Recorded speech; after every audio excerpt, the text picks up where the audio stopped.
Oke,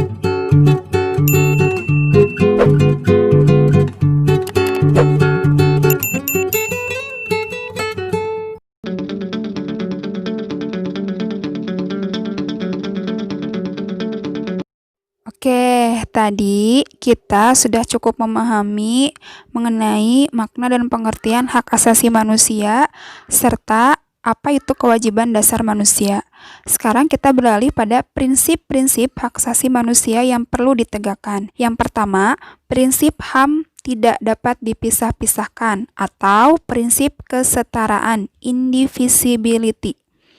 Ya, di mana kesetaraan ini adalah satu perlakuan, satu sikap yang memberikan sikap setara, sikap yang sama kepada seseorang di situasi yang sama pula.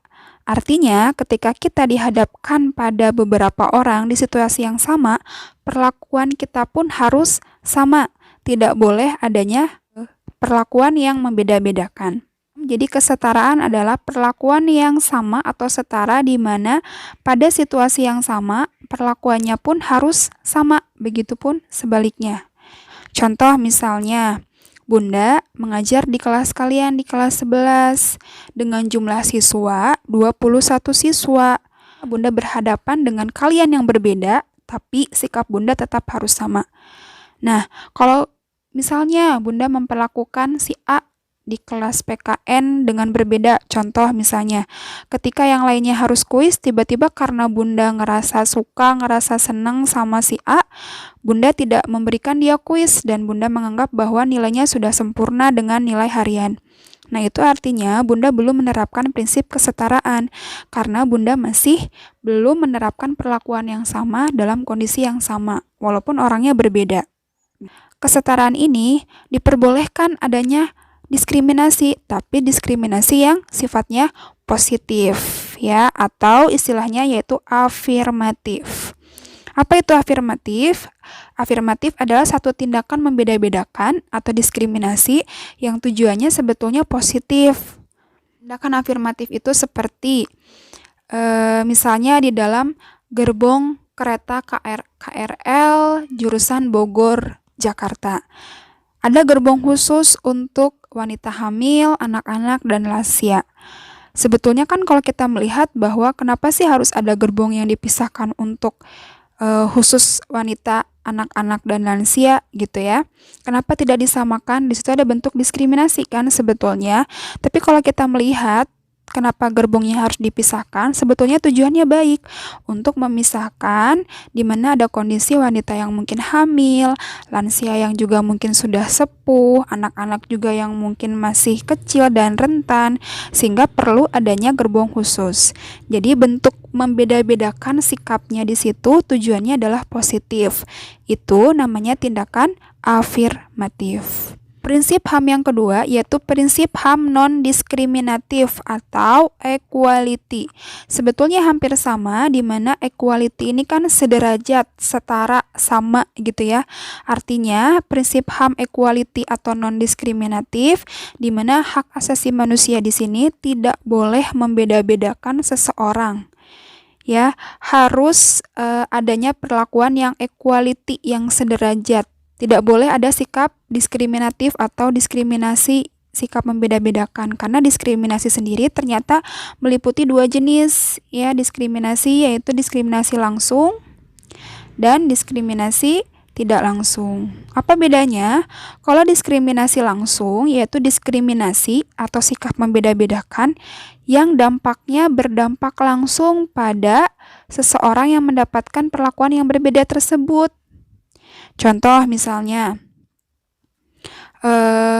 ketika misalnya Bunda menjelaskan di kelas, di sekolah gitu ya, Bunda memperbolehkan kalian untuk mengakses mata pelajaran Bunda dari kelas manapun. Terus tiba-tiba Bunda membuat pengaturan di sekolah Bunda bahwa siswa A itu tidak boleh masuk ke sekolah Bunda, tidak boleh belajar dan mengakses topik di kelas PKN. Nah, apa yang Bunda lakukan itu sebetulnya adalah diskriminasi langsung terhadap si A. Kenapa? Karena si A merasa langsung bahwa dia dibeda-bedakan oleh Bunda. Diskriminasi langsung itu dampaknya langsung terasa oleh orang yang bersangkutan, orang yang dibeda-bedakan. Tapi kalau diskriminasi tidak langsung adalah bentuk diskriminasi yang sebetulnya tidak untuk membeda-bedakan, tapi akhirnya terasa menjadi seperti sikap membeda-bedakan. Contoh misalnya ya, ketentuan dari undang-undang yang menyatakan bahwa jumlah anggota dewan perempuan yang boleh duduk di parlemen atau di DPR MPR itu jumlahnya tidak kurang dari 20-25%.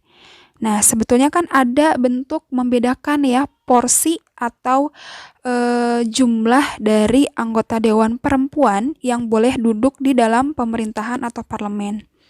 Biasanya kalau yang tidak langsung ini melalui kebijakan. Kalau langsung itu dampak yang langsung dirasakan oleh yang bersangkutan. Kalau diskriminasi tidak langsung biasanya melalui kebijakan yang sebetulnya mungkin bukan untuk membedakan atau mendiskriminasikan satu atau dua orang. Bisa jadi terasa oleh beberapa orang yang tujuannya tidak ke arah sana sebetulnya. Seperti itu. Nah, lanjut untuk yang prinsip ketiga, yaitu prinsip HAM pertanggungjawaban. Ya, prinsip HAM pertanggungjawaban disebut juga kewajiban positif untuk melindungi hak-hak tertentu. Artinya, di prinsip HAM pertanggungjawaban ini, setiap orang yang pada dasarnya dia punya hak asasi manusia, tapi dia juga harus mampu mempertanggungjawabkan hak dia dengan melakukan kewajiban positif terhadap orang lain. Karena ingat, ketika kita menuntut hak asasi kita, sejatinya kita pun dituntut untuk melakukan kewajiban dasar kita sebagai manusia. Nah, ini tidak berlaku saja hanya untuk orang perorangan atau manusia dengan manusia, tetapi menurut hukum HAM juga, suatu negara tidak boleh dengan sengaja mengabaikan hak-hak atau kebebasan warga negaranya, tapi justru harus memiliki kewajiban positif untuk melindungi hak-hak warga negaranya. Jadi Bunda coba review kembali bahwa prinsip-prinsip HAM yang perlu ditegakkan agar hak asasi manusia bisa berjalan dengan baik, bisa didapatkan oleh setiap manusia dengan baik, yaitu yang pertama, prinsip kesetaraan, yang kedua, prinsip non-diskriminatif atau equality, dan yang ketiga, prinsip pertanggungjawaban. Kita lanjut yuk dengan mengerjakan post testnya.